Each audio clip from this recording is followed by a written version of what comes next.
Uno de los países más ignorados en el mundo es Honduras. En los últimos años pareció emerger y saltar a las primeras planas por dos razones: el golpe de estado del presidente Zelaya y la crisis de migrantes. Otra razón por la cual se lo nombra es la actividad criminal y también por tener la ciudad más violenta del mundo. Honduras es un país donde la gran mayoría de su población vive por debajo de la línea de la pobreza y que, pese a llevar adelante políticas de libre comercio y de libre mercado, no puede desarrollarse y en muchos aspectos inclusive empeoró en los últimos años. La pregunta es, ¿qué llevó a Honduras a ser un país pobre y violento? Y más importante que eso, ¿por qué se ignora a Honduras? No voy a dar respuestas simples o ideologizadas. Primeramente veamos un panorama general. Honduras es una república presidencialista unitaria, geográficamente se encuentra en Centroamérica, es uno de los pocos países americanos que es bioceánico, su territorio está dividido en 18 departamentos, su capital es Tegucigalpa, pero su centro industrial es la ciudad de San Pedro Sula. El área más poblada del país es el oeste y el sur, mientras que el este está cubierto de selva, entonces es mucho menos poblado. Cuenta con una gran biodiversidad y bastantes áreas protegidas y parques nacionales. Tiene un gran potencial turístico, sea por las islas del Caribe, tales como Roatán, por las ruinas de Copán, las fortalezas españolas, algunas de las más antiguas de América. También están los atractivos naturales tales como las cuevas de Talgua. Pese a tener estas y muchas atracciones más, está en el último lugar en el número de turistas recibidos en la región centroamericana. Su economía tiene un perfil primario, dependiendo del sector agropecuario, la industria ligera y las remesas provenientes de los migrantes hondureños que se encuentran en Estados Unidos principalmente. No tiene una población muy grande, ya que apenas supera los 9 millones de personas. Entonces, si analizamos los datos superficialmente, Honduras debería ser un país relativamente sencillo de desarrollar.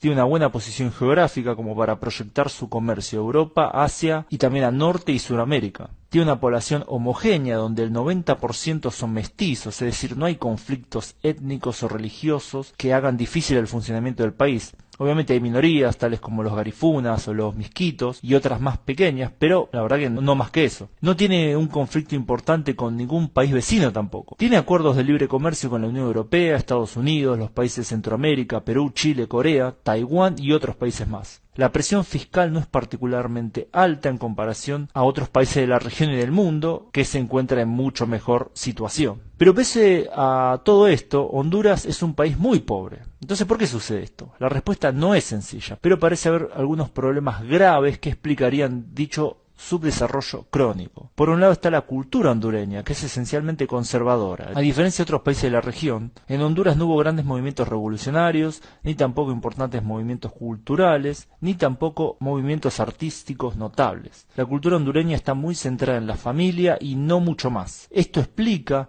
la apatía general que tuvo su población con respecto a todo a lo largo de su historia. Otro factor es cómo Honduras se ve a sí misma. Durante siglos fue parte de la Capitanía General de Guatemala. Luego formó parte muy brevemente del Imperio Mexicano y después también muy brevemente de las distintas uniones centroamericanas. Al ser independiente, naufragó algunas décadas hasta encontrar una potencia de la cual depender, en este caso Estados Unidos. En cierto sentido, Honduras parece no querer asumir que es un país independiente y que tiene que solucionar sus problemas por sí sola. Históricamente, Honduras, como parte de una nación centroamericana unida, tenía muchas más chances de desarrollo y de tener peso internacional. Hay que recordar que el principal héroe de Centroamérica era el hondureño Francisco Morazán. Bueno, y es acá cuando hay otro gran factor de subdesarrollo que entra en juego. Las familias más poderosas de los distintos países centroamericanos prefirieron gobernar de manera segura su patria chica a arriesgarse a competir en una patria grande. Así que conspiraron para destruir a una Centroamérica unida. Fueron exitosos en su cometido y de hecho la mejor caracterización del sistema de gobierno en Honduras hasta el día de hoy es la de una oligarquía. Siempre el poder en Honduras lo tuvo un pequeño grupo de familias. El pueblo hondureño por sí solo no pudo jamás superar esta etapa. Si bien los apellidos de estas familias fueron cambiando con el tiempo, la estructura social sigue siendo la misma. La oligarquía hondureña actual está formada por familias provenientes del antiguo Imperio Otomano, que emigraron a Honduras a principios del siglo XX y un poquito más adelante también.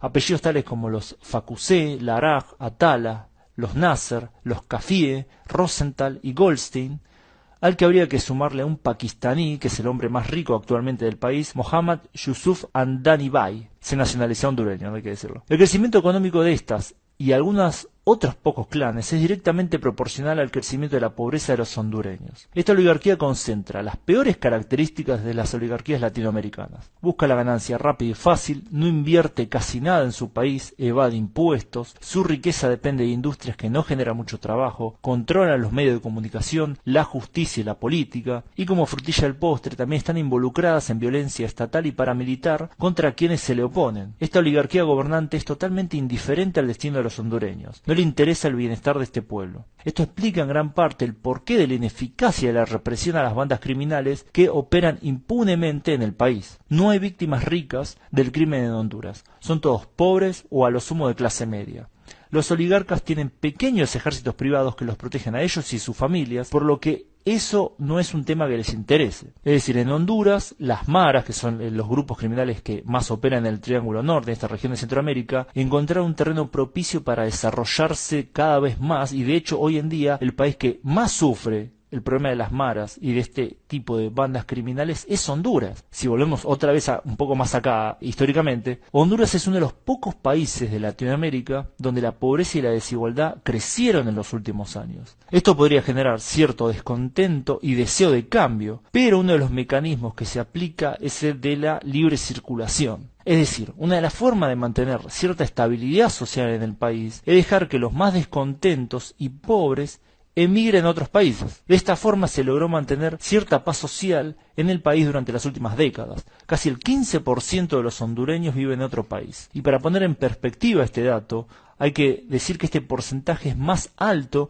que el porcentaje de venezolanos que abandonaron su país. El panorama es malo. No hay perspectivas de cambio a corto plazo. Mientras la estructura político-económica no sufra cambios profundos, no hay razones para pensar que la situación en Honduras vaya a mejorar, sino todo lo contrario. Este país, lamentablemente, sigue siendo una banana republic. Bueno, este video me costó bastante hacerlo. No quería abordar a Honduras desde esta perspectiva. La verdad que quería abordarlo de una perspectiva más optimista. Busco los datos más objetivos posible. No puedo sacar otra conclusión en base a esos datos. No es mi opinión la que pongo acá. Es simplemente los datos. Son los datos de pobreza, los datos de desigualdad, los datos de crecimiento económico, los datos de violencia. Todo apunta a esto. Esta es la situación actual de Honduras, donde el crimen gobierna prácticamente grandes zonas del país, donde el sistema económico es increíblemente desigual, porque uno podría defender, y de hecho yo creo que en muchos países el sistema de libre comercio y libre empresa funciona exitosamente. En Honduras no. En Honduras lo que tenemos acá es una casta gobernante muy pequeñita que está entrelazada con la casta económica, con la casta más rica del país, y donde cualquier atisbo de cambio social es aplastado sin ninguna contemplación. Entonces tenemos el peor de los dos mundos, donde no es solamente que es un país profundamente desigual y pobre, sino que también los pobres, aparte de sufrir esa pobreza, tienen que sufrir la violencia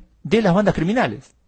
Entonces no es que la oligarquía hondureña, el grupo gobernante que tiene el poder en Honduras, garantiza a los pobres por lo menos cierta paz en su pobreza. No, existe la marginación económica, la explotación económica o la violencia. No hay una opción muy buena en Honduras para vivir hoy en día como un ciudadano común y corriente. Lo que hacen los hondureños es refugiarse en su cultura tradicional de centrarse en su familia y no involucrarse demasiado en los asuntos sociales del país. Hubo un intento de involucramiento que fue en el gobierno de Zelaya, pero bueno, fue sacado por los poderes fácticos de Honduras y ya está. Ese experimento fracasó, no tuvo la fuerza suficiente. No hay otra perspectiva de cambio a corto plazo, vuelvo a decirlo. Entonces, bueno, Honduras por lo pronto es un país que está mal. La crisis de migrantes es otra de las aristas que tiene que ver con un mal que está Honduras.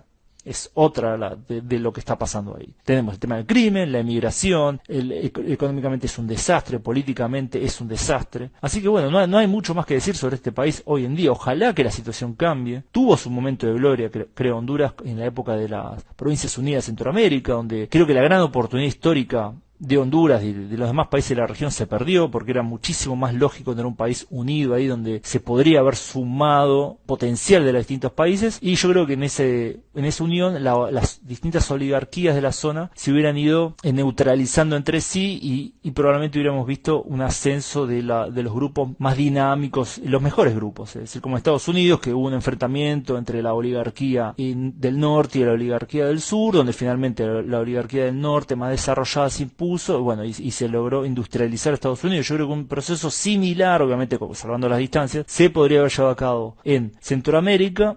Sin embargo, esto no pasó, entonces las oligarquías más retrógradas fueron las que quedaron en la zona. Y bueno, hoy en día quien tiene que sufrir más estos resabios históricos es Honduras, porque en Nicaragua hubo una revolución, mal que mal, en El Salvador hubo grandes cambios. Guatemala es una situación totalmente distinta, porque uno tiene que tener en cuenta ahí la población indígena, que es gigantesca. Entonces la situación es distinta por esa cuestión racial. Pero si uno ve estos países que son muy similares, Nicaragua, Honduras y El Salvador, es Honduras es el que se quedó históricamente en una época ya pasada en toda la región, prácticamente. Toda la región superó esta época, excepto Honduras. Así que bueno, espero que les haya parecido interesante el video. Es un poco distinto a lo que vengo haciendo en los últimos videos, pero tenía muchas ganas de hacerlo. Quería verlos de otra perspectiva, tal vez un poco más positiva, pero la verdad que los datos no me dejaron tener una visión más positiva de la situación. Así que bueno, y gracias a todos por su tiempo, suscríbanse al canal, estoy haciendo videos que creo que estoy mejorando un poco el nivel de los videos, estoy intentando sacar temas que sean poco conocidos en Latinoamérica, pero de vez en cuando quiero volver también a la región, a Latinoamérica, para hablar de lo que está pasando acá.